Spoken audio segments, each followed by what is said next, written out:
우리 옆에 있는 분들과 다시 한번 인사하십시다. 할렐루야. 누가 옆에 있는지 관심을 가지고 봐야 됩니다. 우리가 관심, 이웃에 대한 관심, 그것이 몸에 배야 됩니다. 이웃에 대한 관심. 제가 이렇게 관심이 없는 사람처럼 보이지만 이래봬도 감수성이 예민하고 또 영적으로 볼 수 있는 그런 안목이 어느 정도 있다고 봅니다. 그게 없으면 주의 종이 될 수가 없지요. 영적인 민감함. 영적으로 민감하다는 말은 무슨 천사를 보고 마귀를 보고 그걸 말하는 게 아니고, 아무리 천사를 보고 마귀를 볼 줄 아는 사람도 사람의 마음의 아픔이나 그 사람의 마음 상태를 알지 못한다면 그건 별 소용이 없는 것입니다. 우리는 무슨 영분별을 한다든가 영의 세계를 볼 줄 아는 사람들이 무슨 마귀를 보고 천사를 보고 나는 왜 그렇게 못할까 이렇게 생각을 할지 모르지만, 이 엘리사 선지자가 자기에게 달려오는 수넴 여인에 대해서 그 중심에 아픔이 있지만 하나님이 그것은 내게 보이지 않으셨다라고 말하는 장면이 있습니다. 그러니까 선지자에게 필요한 영적인 이 지각은 무슨 영적인 세계를, 우리가 영적인 세계를 봐서 뭐하고 그것이 인간의 삶에 얼마만큼 연관이 있겠습니까? 그것보다는 사람의 상태, 예수님도 사람의 중심에 무엇이 있는지를 아셨다라고 했지. 우리가 이 서로를 위해서 돕고 섬기라고 부름받은 것은 그 사람의 영혼의 상태, 속사람, 숨겨져 있는 중심, 사람은 외모를 취하나 여호와는 중심을 보신다고 했는데, 사람은 몇 년을 살아도 중심을 보지 못하고 겉모양만 보고 사는 경우가 대부분입니다. 그래서 인간의 중심, 내면의 아픔과 사연을 말하는 것이 거의 모든 문학 작품의 내용이 아닙니까?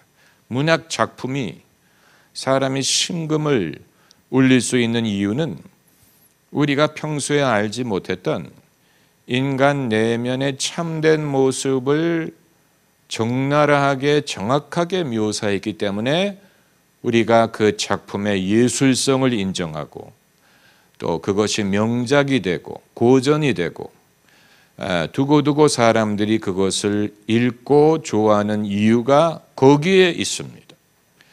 여러분,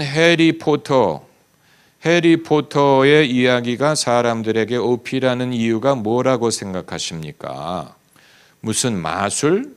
마술의 세계, 사람이 빗자루를 타고 가고 마술을 부리면 식탁 위에 여러 가지 맛있는 음식이 생기고 그 자체가 신기해서 사람들이 해리포터를 좋아한다고 생각하십니까?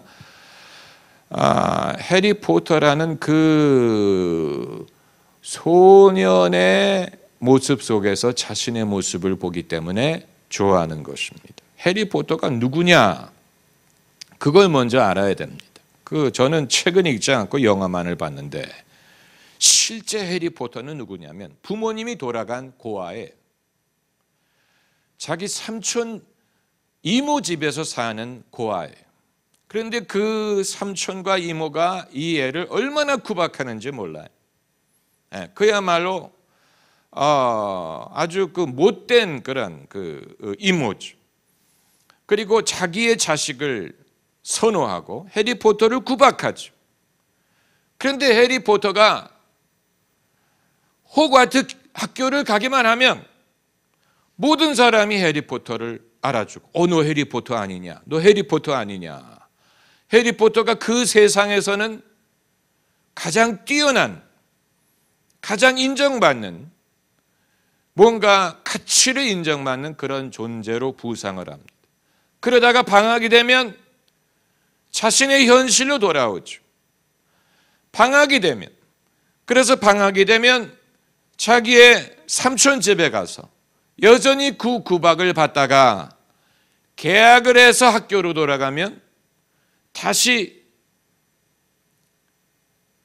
자기가 꿈속에서밖에 경험할 수 없는 그런 그 지위, 또 그런 어떤 능력, 인정, 이런 것을 누리는, 비록 그것이 이제 마술의 세계와 마술을 가르치는 학교, 그건 이제 흥미를 더해주는 요소라고 볼 수 있다면, 사람들이 거기에서 자신을 해리포터와 동일시할 수 있는 이유는, 나도 내 현실 속에서는 별로 신나는 일이 없어. 현실 속에서 나는 너무 평범해. 현실 속에서 나는 정말로 특출한 면이 전혀 없는 존재인데, 나도 해리포터처럼 마술적으로라도 특별한 존재가 되고 뭔가 내 뜻을 이룰 수 있고 그런 어떤 내 삶을 바꿀 수 있는 마술적인 힘, 능력이 존재한다면 얼마나 좋을까. 인간의 상상력을 자극하고 자기가 그 꿈꿀 수 있는 현실에서 경험할 수 없는 그런 그 상상의 세계를 느낄 수 있게 해주기 때문에 사실은 해리포터가 어필할 수 있는 것입니다. 그게 이제 그 비결이 거기에 있는 것입니다. 성경 말씀은 창세기 3장 말씀을 찾아보겠습니다. 창세기 3장. 설교를 할 때 본문이 있어야 된다는 편견이 언제부터 생겼는지 모르겠지만, 설교를 부탁할 때 본문 달라고 하는 분들, 예수님이 본문 가지고 설교하셨다는 성경 구절이 없지요. 그런데 우리는 하도 그게 익숙해져서 설교를 할 때는 본문이 있어야 된다고 당연히 생각을 합니다. 본문이 없는 것보다는 나을 수 있지만, 본문이 없이 설교하는 사람은 아무런 설교에 감동이 없기 때문에 그렇게 하는 것일 수도 있겠지만, 그러나 어떻게 설교가 그 본문만을 위주로 할 수 있겠습니까? 그렇잖아요. 그 본문이 줄 수 있는 교훈이 어느 정도 있지만 거기에서 시작해서 하나님이 주시는 더 넓은 그런 메시지가 있어야 되지 않겠습니까? 그런데 아무튼 본문, 오늘 본문이 그냥 의무적으로 있는 게 아니고 여기에 중요한 말씀이 있습니다. 창세기 3장 6절부터 12절까지 읽겠습니다. 여자가 그 나무를 본즉 먹음직도 하고 보암직도 하고 지혜롭게 할 만큼 탐스럽기도 한 나무인지라. 여자가 그 실과를 따먹고 자기와 함께한 남편에게도 주매 그도 먹은지라. 이에 그들의 눈이 밝아 자기들의 몸이 벗은 줄을 알고 무화과 잎을 엮고 치마를 하였더라. 곧 이시는 여호와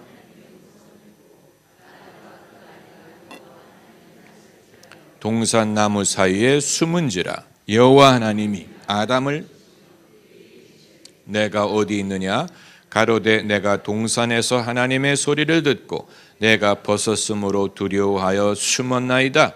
가라사대 누가 너의 벗었음을 너에게 고하였느냐. 내가 너더러 먹지 말라 명한 그 나무 실과를 내가 먹었느냐.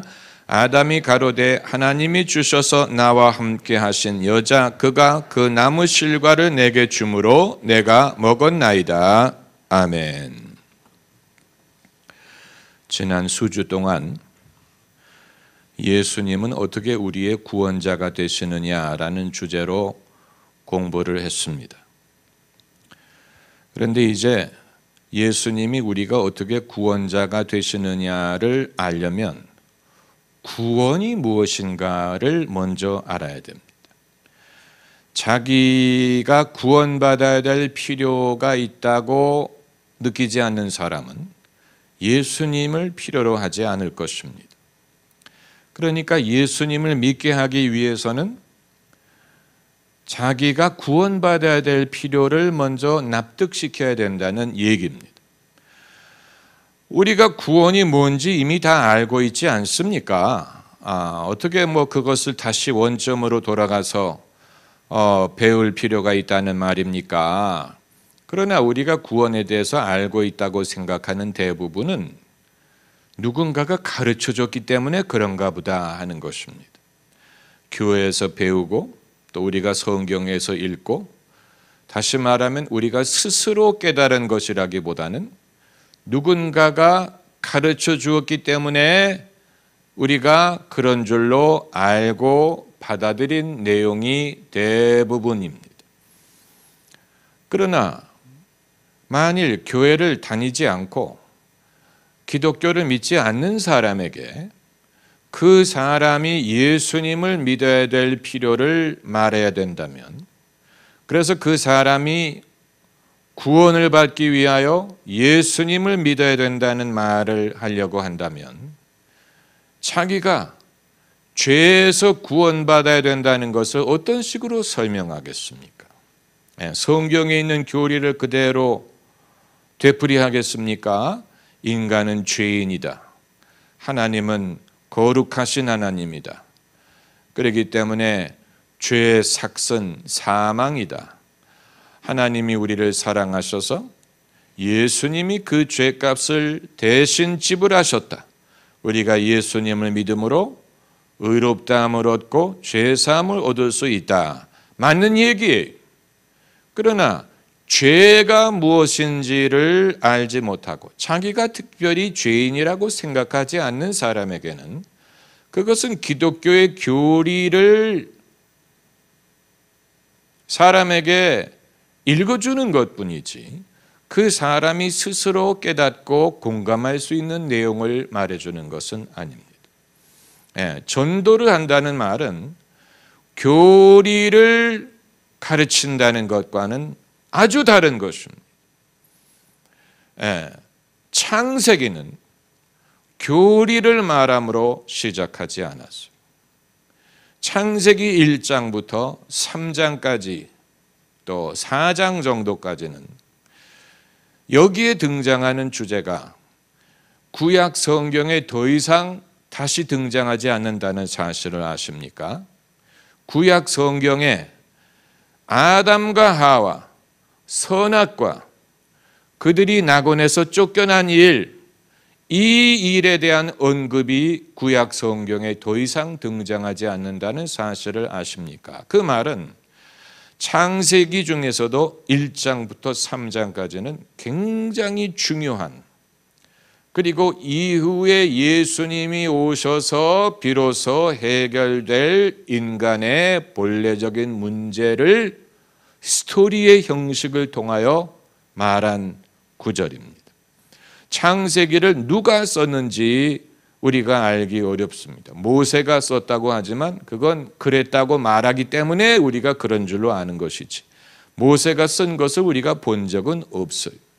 그리고 모세가 글로 썼더라도 본인이 이것을 지어낸 것이 아니고 이미 그 이전부터 구전으로 전해 내려오는 이야기를 글로 기록했으리라고 봅니다. 그 말은 아담과 하와 창세기 내용의 대부분은 모세 이전에 오랜 세월 동안 구전으로 전해 내려온 내용이었을 것입니다. 그렇기 때문에 창세기에 등장하는 이 이야기를 누가 처음 말하기 시작했는지 우리는 알 도리가 없습니다.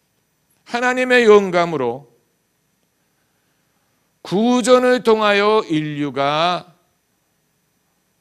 입에서 입으로 전하게 하셨으리라고 봅니다마는, 그러나 우리가 그 상황에 있지 않았기 때문에 알 도리가 없습니다. 알 수가 없어요. 그때 어떤 일이 있었는지, 어떻게 해서 이 이야기가 전해 내려왔는지. 그러나 이 깊이와 진리와 통찰력과 영감에 있어서 인류 역사에 어떤 철학자나 어떤 석학도 생각할 수 없는 깊은 진리가 있는 것을 봅니다. 무슨 호모라든가 무슨 소크라테스라든가 플라톤이라든가 무슨 석가모니라든가 공자라든가 어느 누구도 필적할 수 없는 깊이, 또 인간에 대한 이해, 그리고 하나님의 영감으로 기록한 이 진리, 놀라운 것입니다. 어느 누구도 이와 비슷한 작품을 쓴 사람이 없어요. 그렇기 때문에 이것이 하나님으로부터 말미암지 않고는 불가능하다는 것을 우리가 생각할 수 있는 것인데, 제가 말씀드리고자 하는 것은 구원이란 무엇이냐 하는 것. 구원, 기독교인이 아닌 사람에게 자기가 죄에서 구원받아야 되고 예수님이 구원자라는 것을 우리가 어떻게 전할 수 있느냐. 이건 대단한 도전이에요. 이 일을 하기 위하여 예수께서 우리를 부르신 것입니다. 이것은 우리가 어떤 교리적인 것을 고집하는 것보다는 우리가 전도하려는 대상을 충분히 이해하고 그에 대한 하나님의 사랑을 알기 전에는 전할 수 없는 내용입니다. 다시 말하면 교리적으로 마치 주입하듯이 너는 회개해야 돼, 너는 죄인이야, 너는 나쁜 놈이야, 넌 나쁜 일을 많이 했지, 내가 알아, 너는 도둑질도 하고 너는 거짓말도 하고 너는 탐욕이 많고, 그런데 하나님이 너를 사랑하셔. 벌써 그 사람의 마음을 잃은 지 오래입니다. 왜냐하면 나쁜 놈이라 그랬는데. 그래 놓고서 어떻게 하나님의 사랑을 믿으라는 얘기입니까? 저 사람은 지금 나를 정죄했는데, 나쁜 놈이라고 정죄했는데, 그리고 그 다음 마디가 하나님을 날 사랑한대. 하나님은 날 사랑할지 모르지만 너는 아닌 것 같다. 나를 이렇게 정죄하는 걸 보니까 하나님은 날 사랑할지 모르지만 너는 아니야. 벌써 그 사람의 마음을 닫은 지 오래. 인간의 영혼을 구원하려면 그 사람에 대한 하나님의 사랑을 우리가 알아야 됩니다. 그 사람을 불쌍히 여겨야 됩니다. 그리고 그 사람의 사정을 이해해야 됩니다. 저 사람이 왜 저렇게 됐을까?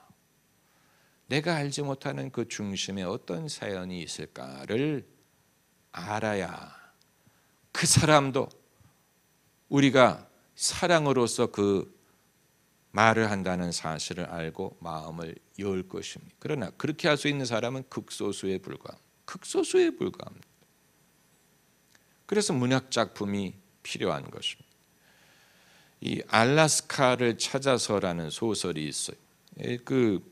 주로 학생들, 대학생들 연령층을 겨냥해서 쓴 소설이라고 보는데, 알라스카란 여학생의 이름이, 그걸 다 말씀드리려면 길어요. 근데 이건 이제 미국의 어느 기숙사 학교에서 일어나는 스토리를 소설로 쓴 것입니다. 이 기숙사 학교에 한 200명의 학생들이 기숙사에 살고 있습니다. 그 중에 이제 알라스카라는 여학생이 있어요. 제일 예쁘고 금발에 가장 인기가 있고 또 똑똑하고 그리고 쿨하고 이런 학생, 이름이 알라스카. 그런데 이제 이 소설을 쓴 나라는 존재는 11학년에 그 학교로 전학을 간 좀 사교력이 떨어지고 또 뭔가 인생을 제대로 살아본 것 같지 않고 뭔가 새로운 변화를 찾아서 그 학교로 전학을 가서 이제 살게 된 것입니다. 여자친구를 사귀어 본 적도 없고 또 특별히 친구들에게 인기가 있는 그런 타입도 아니에요. 평범한 학생이 나예요. 내 입장에서 이제 소설 쓴 것입니다. 그런데 이제 거기에 룸메이트가 등장을 하고 또 다른 학생이 등장하고 뭐 교사들이 등장하고 뭐 학교의 뭐 규율이라든가 뭐 이런 게 이제 다 나와요. 그런데 이제 알래스카가 어느 날 저녁에 술이 만취한 상태에서 자기 차를 몰고 경찰차를 향하여 돌진을 해서 죽습니다. 그 죽음을 기점으로 해서 그 소설이 구성이 된 것입니다. 그래서 처음에는 180일 전, 170일 전, 100일 전, 90일 전, 3일 전, 그리고 그 다음 날 이런 식으로 이제 소설이 돼. 그 기점이 알래스카가 죽은 날이에요. 죽은 날. 이제 그 제목이 알래스카를 찾아서인데 왜 알래스카를 찾아서나? 알래스카가 왜 죽었을까? 그게 주인공의 질문이에요. 그 왜 죽었을까? 알래스카가 자살을 한 것인가? 아니면 술이 취해서 사고가 난 것인가? 어떻게 해서 이런 일이 일어났는가? 그러면서 알래스카의 진실을 알게 되는 것입니다. 알래스카가 8살이었을 때 엄마가 부엌에서 심장마비를 일으켜서 바닥에 쓰러졌어요. 알래스카가 8살이었어요. 그런데 엄마가 죽는 모습을 그냥 지켜봤어요. 119를 전화하지 않고 앰뷸런스를 부르지 않았어요. 아버지가 집에 왔을 때 이미 엄마는 숨을 거둔 상태였어요. 아빠가 알래스카에게 불같이 화를 냈어요. 너 왜 119를 부르지 않았느냐? 그리고 이제 아내를 살리려고 했는데 이미 숨을 거둔 것. 그런데 알래스카는 자기 엄마가 죽어가는 것을 보면서 어떤 것도 할 수 없는 무력함을 느낀 것. 그리고 엄마에 대한 죄의식, 아빠의 죄의식을 가지고 내가 엄마를 살릴 수 있었는데 내가 아무것도 하지 않아서 엄마가 돌아가셨다. 내가 엄마에게 실패하고 아빠에게 실패했다. 그런 이제 아픔이 있는 소년. 그걸 이제 뭐 담배를 피운다든가 뭐 쿨한 척 한다든가 뭐 남자친구를 사귄다든가 뭐 이런 것으로 커버를 하려고 하는데 그 배경에 그 아픔이 있는 것을 주인공이 몰랐어요. 아무도 몰랐어요. 그래서 이제 한 번은 주인공이 알래스카에게 물어봐요. 넌 담배를 피울 때 마치 사람들은 담배를 즐기기 위해서 피는데 너는 마치 담배를 의무적으로 피워야 되는 것처럼 피는 이유가 뭐냐? 그랬더니 알래스카가 죽더라도 폼 있게 죽어야지라고 말하는 장면이 나와. 그때 벌써 알래스카는 죽음을 생각하고 있었다는 얘기. 그래서 이제 알래스카가 자살을 한 것인지 사고로 죽은 것인지 잘 모르죠. 그러다가 이제 이 학생들이 졸업을 앞두게 되고 졸업을 앞두게 되면서 이제 저마다 자기 집으로 돌아갈 것 아닙니까? 졸업을 하니까. 그런데 그동안에 같이 지내던 친구 한 명이 이 주인공의 방에 이렇게 편지를 하나 남겨놓고 갔어요. 편지를 열어보니까 나는 졸업식에 참석하지 않고 오늘 집으로 돌아간다. 그리고 한 말이 나는 그동안 너에게 화가 났다. 왜냐하면 나는 항상 너의 삶에 있어서 엑스트라와 같았기 때문이다. 그러면서 너는 내가 갖지 못한 것을 가졌지만 나도 네가 갖지 못한 것을 갖고 있었다라고 말하면서 알래스카가 죽은 그날 자기만이 본 것을 말한 거예요. 자기만이 밤에 알라스카가 그날이 자기 어머니의 기일이라는 사실을 잊어먹었다가 기억을 한 거예요. 알라스카는 매해 엄마의 기일이 되면 산소에 꽃을 가져갔는데 잊어버린 거예요. 그래서 알라스카가 울면서 아주 슬픈 얼굴로 운동장을 걸어가는 것을 마지막으로 봤다는 거예요. 그리고 그 사연을 듣고 어떻게 도와줄 수가 없었다는 거예요. 그리고 꽃을 찾고 있었더라는 거예요. 알라스카가 12월 달인데 꽃을 찾으면서 걸어가더라. 그리고 이제 알라스카가 차를 타고 주차장을 나가는 것을 보게 마지막이었다는 것입니다. 그러니까 이제 그게 뭐 좀 감동이 되는 소설인 것 같습니까? 어떻습니까? 그런데 그 소설이 그냥 소설, 재밌는 소설이야라고 그냥 생각하고 넘어갈 수도 있지만 인간에 대한 연구에, 그러니까 이 소녀가 겉으로 봤을 때는 금발에 아주 젊고 인기 있고 쿨하고 그리고 비싼 사립학교를 다니는 그런 학생으로 사람들은 본 거예요. 주인공도 그렇게 한 거예요. 주인공은 자기의 어떤 그 부족함, 나는 인기도 없고 뭐 여자친구를 사귀어 본 적도 없고 나는 쿨하지도 않고 어떤 자기의 어떤 그런 자격지심 때문에 남의 삶 속에 어떤 사연이 있을지를 생각할 생각도 못한 거예요. 그러니까 대부분의 사람들이 그렇다는 얘기. 대부분의 사람들은 자기의 문제도 버겁기 때문에 남의 외모만을 보고 판단을 하려고 하지, 그 중심에 어떤 사연이 있을지를 생각할 여유를 갖지 못한다는. 그래서 알라스카가 죽은 다음에 그걸 알게 된 거예요. 주인공 알라스카가 그렇게 불행한 사람이었다는 사실, 그렇게 마음속에 아픔을 갖고 있었고 죄의식을 갖고 있었고 그 죄의식의 문제를 이기지 못했기 때문에 결국은 결정적인 순간에 자기의 삶을 던져버린 것이 아니냐.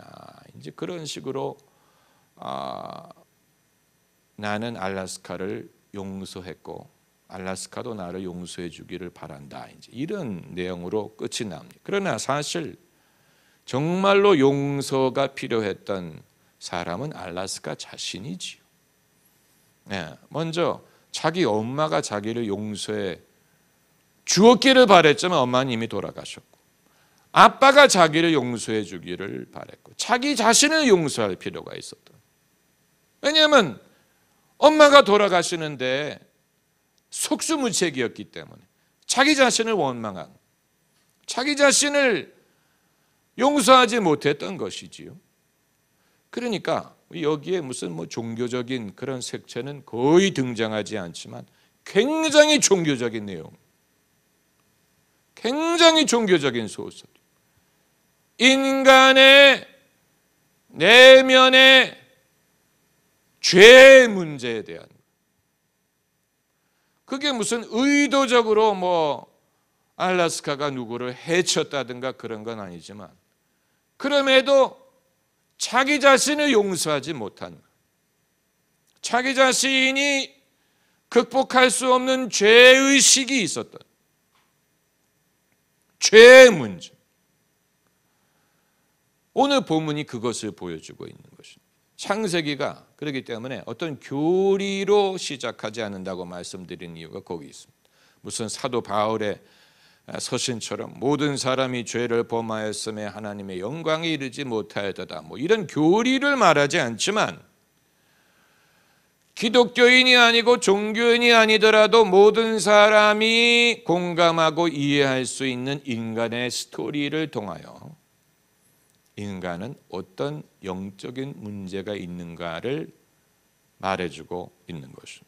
그게 바로 아담과 하와가 선악과를 먹은 후에 무엇을 느꼈습니까? 첫째는 수치를 느꼈다. 수치스러웠어. 몇 절입니까? 이 중대한 얘기가 아주 그냥 빨리빨리 이루어지기 때문에 한 절만 지나가면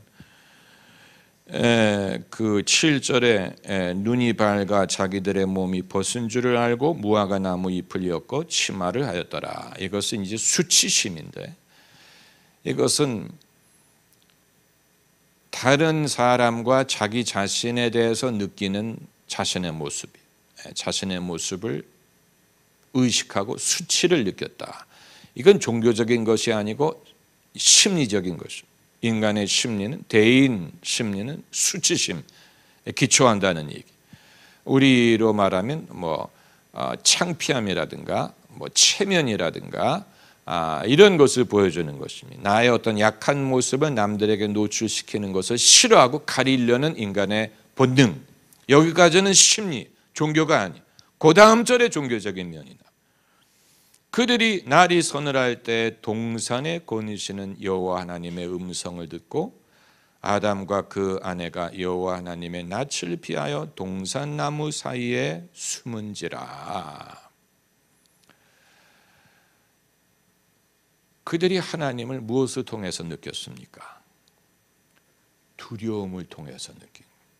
하나님 이퀄 두려움. 하나님이 계시다는 것을 무엇으로 느끼느냐? 두려움으로 느끼는. 하나님이 없는 게 아니. 두려움이 하나님이 계시다는 것을 증명하는 것. 그러나 두려움이기 때문에 가까이 할 수 없는 하나님이고 결코 따를 수 없는 하나님. 하나님으로부터 숨으려고 하는. 이것이 교리를 떠나서 기독교인이든 아니든 모든 사람이 공감하고 이해할 수 있는 인간의 실존적인 모습. 그들이 느끼는 하나님은 두려움을 통하여 느끼는 분이. 그러니까 내가 두려워한다는 사실이 하나님이 계시다는 것을 간접적으로 증명하는 것인데, 두렵기 때문에 결코 가까이 하지 못합니다. 그런데 그럼 누가 다가오시느냐? 아담이 다가오는 게 아니고 하나님이 그를 찾으셨다고 했어요. 여기 이제 복음이 있는 거예요. 복음. 구원이란 무엇이냐? 어렵게 생각할 필요 없어요. 사람이 하나님의 존재를 느낄 때마다 두려움을 느낀다는 사실은 죄인이라는 것을 증명하는, 그 사실 자체가 죄라는 문제가 있다는 것을 증명하는 것. 죄에 대해서 설득할 필요가 없어요. 하나님을 생각할 때마다 두려워한다는 사실은 죄인이라는 것을 증명하는, 죄인이기 때문에 두려워하는, 죄인이기 때문에 거룩한 하나님으로부터 피하려고 하는, 그게 인간의 모습이에요. 그런데 그런 인간에게 하나님이 찾아오신, 그게 구원이, 그게 복음이, 숨으려는 사람을 하나님에게 되돌아오게 하는 것, 그게 구원이. 그건 누구를 통하여 이루셨느냐? 예수 그리스도를 통해서 이루셨어요. 그렇기 때문에 교리를 말할 필요가 없어. 무슨 의인은 없나니 하나도 없다는 둥, 무슨 죄 삭슨 사망이라는 둥, 그런 말을 하면 그건 이제 믿은 후에 배우는 것이지만, 모든 사람은, 어린아이들도 적어도 자기 스스로 생각을 하기 시작하면서 하나님으로부터만 숨는 게 아니에요. 자기 애미애비로부터도 숨어요. 그래서 사춘기가 되면 자기 문에다가 들어오지 마시오라고 써붙이는 거예요. 부모로부터 숨으려고 해요. 당연히 선생님으로부터도 숨지. 하나님으로부터 숨는 건 당연한 거예요. 부모로부터 숨는데 하나님으로부터 숨기는 건 당연한 것이지. 예. 그런데 누가 다가오느냐? 내버려 두면 그 문제는 해결할 수 없습니다. 불교는 인간의 궁극적인 문제가 번뇌다라고 규정을 하고 그 번뇌를 해결하려고 했는데 하나님이 없이 해결하려고 했습니다. 그게 불교입니다. 하나님이 없이 인간의 번뇌를 해결하려고 한 노력이에요. 반대로 성경은 그 문제를 사람이 하나님을 동원해서 해결하려고 한 게 아니고, 왜냐하면 동산에 아담과 하와에 의해 다른 인간이 누가 있습니까? 하나님이 직접 그를 찾아오셔서 관계를 회복시키려고 하시는 것, 그것이 바로 복음이고 그 결과가 구원이. 어렵게 생각할 필요 없어요. 예. 그러니까 하나님의 가장 중요한 속성은 무서운 게 아니고, 그건 이미 죄인들이 알고 있는 것이에요. 죄인이기 때문에 하나님을 무서워요. 새롭게 그것을 일깨울 필요 없어요. 하나님의 무서움을 일깨워 준다고 그 사람이 회개할 것 같습니까? 아니, 베드로서에 그의 오래 참과 친절함이 우리를 회개에 이르게 함을 알지 못하느냐 그랬어요. 하나님의 오래 참과 친절함이 우리를 회개하게 하는 것이지, 하나님이 무서운 것을 알면 더 숨습니다. 더 피하려고 합니다. 그래서 하나님이 아담을 부르시며 그에게 이르시되 내가 어디 있느냐. 어디 있느냐. 하나님이 숨어 계시는 게 아니, 인간이 하나님이 안 계시는 것처럼 느껴지는 이유는 사람이 숨었기 때문에 그런 것이지, 하나님이 숨어 계시기 때문에 그런 게 아니에요. 하나님이 희미하게 보이는 이유는 사람이 숨어 있기 때문. 사람에게 문제가 있는 것. 하나님이 안 계시다거나 하나님이 희미한 게 아니, 니체가 말한 것처럼 하나님은 커뮤니케이션에 익숙하지 않은 분이 아니에요. 하나님이 먼저 커뮤니케이션을 시작하셨어요. 시도하셨어요. 내가 어디 있느냐? 그보다 더 본질적인 대화가 어디 있겠습니까?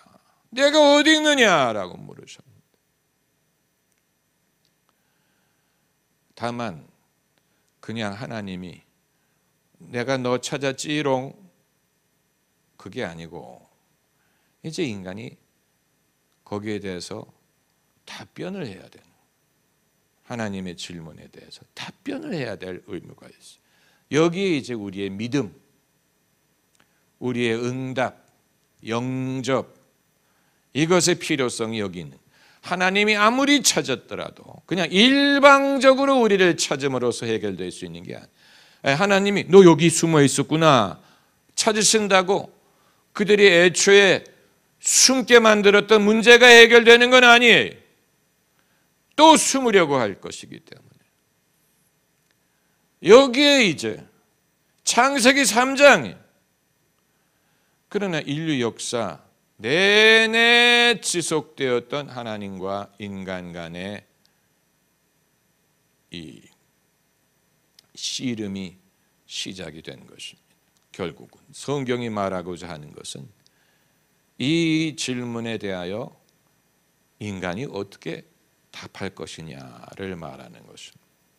그걸 이스라엘 민족의 사례를 들어서 또 여러 믿음의 인물의 사례를 통해서 말을 한 것이고, 오늘날 우리에게도 그대로 유효한 것입니다. 그러니까 제가 아까 알래스카를 찾아서 그 굉장히 단순한 스토리인데, 그러나 문제는 그러한 사람들이 여전히 우리 중에 존재하고, 아무리 친구가 되고 같이 담배를 피고 같은 학교를 다니고 같은 젊음을 공유했을지라도 그걸 도와줄 수 없었다는 것을 보여주는, 그걸 도와줄 수 없었어요. 친구들이 도와줄 수 없었어요. 알라스카에게 필요했던 것은 예수님이었어요. 만약에 예수님을 알았더라면 그 위기를 피할 수 있을 것입니다. 비록 아픈 과거가 있지만 예수님이 그것을 내버려 두실 분이 아니죠. 그 아픔을 예수께서 고쳐주시고 스스로를 용서하게 하시고, 그리고 인생의 새로운 어떤 목적과 가치를 느낄 수 있도록 하시는 분은 예수 그리스도밖에 없어요. 예수님을 만났더라면 그렇게 되지 않았을 것입니다.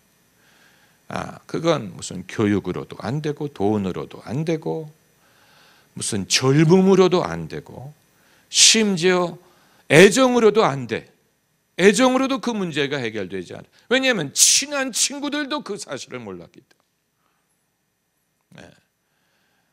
여기에서 이제 우리는 인간을 찾으시는 하나님의 사랑을 발견해야 되고, 거기에서 하나님의 마음을 발견해야 되고, 이 마음을 사람들에게 전할 수만 있다면 상대방이 누구든 알래스카든 엘라바마든 경상도든 전라도든 상관없어. 그 사람이 어떤 사람이든 남자든 여자든 부자든 가난한 사람이든 임금이든 재벌이든 모든 사람은 예수님을 필요로 합니다. 할렐루야.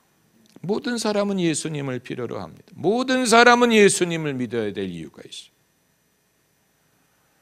그것을 우리가 알 수 있다면 우리가 예수님께 인도할 수 있는 사람은 세상에 무궁무진할 것입니다. 할렐루야. 기도하십시다. 할렐루야. 여러분, 남의 얘기가 아니에요. 남의 얘기가 아니에요. 알라스카와 같은 사람이 우리 중에도 있을 수 있고, 내가 그럴 수도 있고, 한때 그랬을 수 있어. 나도 한때 그랬을 수 있어. 멸망할 수밖에 없었는데 주님이 살려주셨어. 주님께 영광을 드릴 수밖에 없습니다. 할렐루야.